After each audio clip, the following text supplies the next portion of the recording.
The food is ready. If you are hungry, you can eat now. Okay. Yan, ready to serve na yung ulam natin.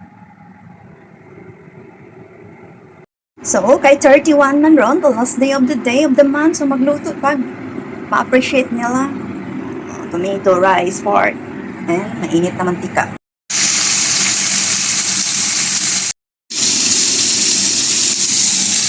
Gawa tayo ng steak.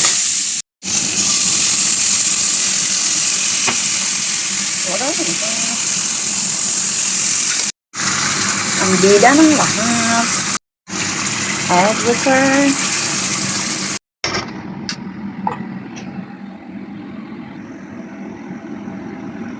Oops. Cheese. Add black pepper. Herbs. Basil. Isit up the oven. Up natin ng 20.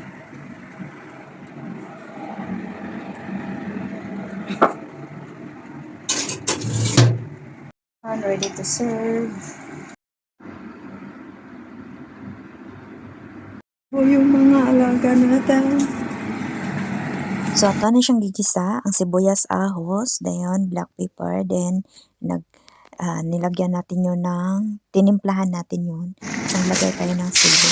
Pagkatapos ito, so, i-blanch lang natin yung gulay. Pagkatapos i-blanch yun, ilagay natin sa babaw yung inista.